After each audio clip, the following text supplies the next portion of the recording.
The golden age of Hollywood was built on a foundation of lies so deep that stars were contractually obligated to erase their own flesh and blood to keep the cameras rolling.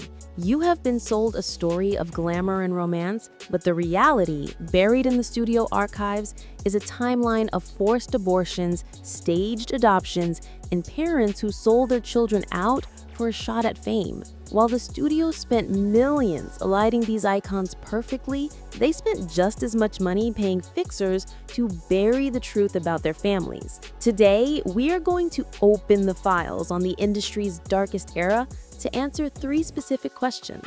How did Judy Garland's own mother weaponize the studio system to abuse her daughter? Why was the world's most famous sex symbol, Marilyn Monroe, rejected by the only family she ever wanted? And most shockingly, how did Clark Gable and Loretta Young pull off the most elaborate cover-up in entertainment history by hiding a child in plain sight? We have pulled the biographies, the studio memos, and the DNA results that the moguls tried to burn. This is not just gossip. This is the documented history of how the Dream Factory operated like a crime syndicate. To understand why these families were destroyed, you first have to understand the mechanism that destroyed them. It was called the morality clause. In the 1930s and 40s, Metro-Goldwyn-Mayer and other major studios didn't just employ actors, they owned them. According to standard contracts from that era, a star's private life was studio property. If an actor did anything to lower their value at the box office, the studio could cut them loose. This created a culture where biological parents became liabilities, but no parent was more dangerous than the one who viewed her child as a paycheck. We often think of Judy Garland as a tragic figure who succumbed to her own demons, but the records show those demons were introduced to her by her mother, Ethel Gumm. This was not just a case of a pushy stage mom. This was systematic abuse facilitated by the most powerful studio on earth. According to Garland's biographer Gerald Clark, Ethel was known around the studio lots not as a mother, but as the real-life Wicked Witch of the West. When Judy was just a child, signed to MGM in 1935, the studio faced a problem. Judy was a growing girl with a healthy appetite and a need for sleep, but the shooting schedules required 18-hour days. Normal parents would have pulled their child out of that environment. Ethel Gumm asked the studio for a chemical solution. Biographies confirm that at age 10, Judy was already being given pills to suppress her appetite and keep her energy up for performances. Ethel worked directly with the studio doctors to prescribe amphetamines to wake Judy up in the morning and barbiturates to knock her out at night. This wasn't done in secret. It was studio policy, enforced by her mother. Judy Garland herself later described her life during this period as a nightmare where she was a wind-up toy.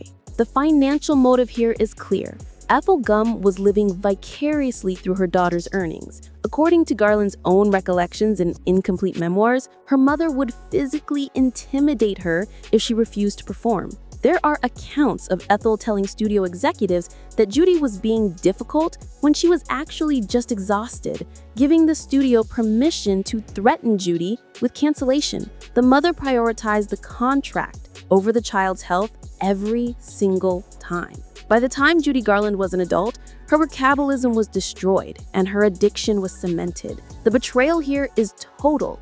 The person whose biological imperative was to protect the child became the primary enforcer of the abuse. But while Ethel Gumm was exploiting her child for fame, 2 other massive stars were conspiring to make a child disappear to save their careers. This brings us to the most shocking cover-up in Hollywood history, the story of Clark Gable, Loretta Young, and the daughter who wasn't supposed to exist. This story sounds like a movie script, but the receipts prove it is fact. In 1935, Clark Gable was the king of Hollywood. He was married. He was also filming Call of the Wild with Loretta Young, a devout Catholic and a massive star in her own right. During the shoot, they had an affair. Shortly after, Loretta discovered she was pregnant. In today's world, this would be a scandal. In 1935, it was a career death sentence. Both stars had morality clauses. If the public found out Gable had a child out of wedlock or that Young had violated her religious image, their contracts would be voided. They would lose everything. So they hatched a plan that is terrifying in its precision. According to the autobiography of Judy Lewis, the daughter born from this affair, Loretta Young did not just hide the pregnancy, she staged an illness. The studio press agents told the media that Young was suffering from exhaustion and needed a long vacation in Europe. In reality, she went into hiding to carry the baby to term. But that is not the shocking part. The shocking part is what happened after the birth. Loretta Young gave birth to a baby girl named Judy in November 1935. She then placed the baby in an orphanage. She left her own biological child in a system full of strangers so she could return to Hollywood and reclaim her spotlight. For months, that baby sat in an orphanage while her mother smiled for cameras on the red carpet. Then, Loretta Young executed the second phase of the plan. She publicly announced that she wanted to adopt a child. She went to the very orphanage where she had stashed her biological daughter and formally adopted her own baby. The press ate it up. They praised Loretta Young for her charity and her big heart, completely unaware that she had simply retrieved the child she hid to save her career. Growing up, Judy Lewis had no idea that her adoptive mother was her biological mother, or that the king of Hollywood was her father. But the physical evidence was impossible to ignore. Judy had Clark Gable's ears. They were large and prominent. According to Lewis's memoir, Uncommon Knowledge, Loretta Young was terrified that the ears would give away the secret. She forced the young girl to wear bonnets constantly, even in warm weather. When that wasn't enough, she actually arranged for the child to have cosmetic surgery to pin her ears back. Think about the level of deception required here.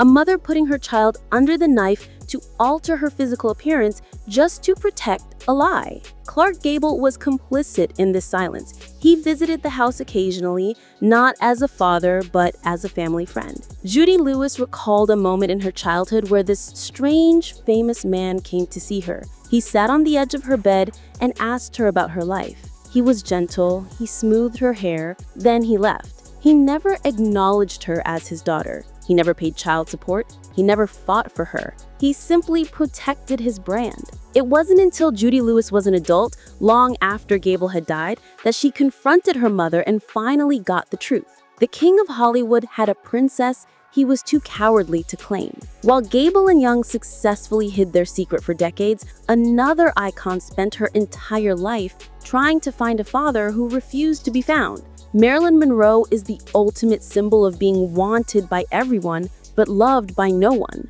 For years, the story of her parentage was a mystery. Her mother, Gladys Baker, was mentally unstable and institutionalized for much of Marilyn's life. On her birth certificate, the father was listed as Edward Mortensen, but they had separated before she was conceived. Marilyn, born Norma Jean, grew up in foster homes, holding on to a single fragment of hope. Her mother had shown her a picture of a man once. She pointed to a photo on the wall and told Norma Jean, "That is your father." The man in the photo was Charles Stanley Gifford. He was a supervisor at the film lab where Gladys had worked as a film cutter. He had a mustache and looked a bit like Clark Gable, which ironically led to Marilyn's lifelong fascination with Gable. For decades, historians debated whether Gladys was telling the truth or if this was a delusion of a troubled woman. Marilyn believed it. According to biographers, once she became famous, she tried to contact Charles Stanley Gifford. She had the money, the fame, and the power, but she was still that little girl looking for a dad. The reports state that Marilyn called Gifford. She wanted to meet him. She wanted a connection. Gifford was remarried and living a quiet, respectable life. When he picked up the phone and realized who was on the line, he didn't welcome her. He shut her down. He told her explicitly that he did not want to see her. He told her that he had a family and that she would only cause trouble. He rejected the biggest star in the world because she was the evidence of a past mistake he wanted to keep buried. This rejection devastated Monroe. It reinforced the core trauma of her life, that she was unworthy of love.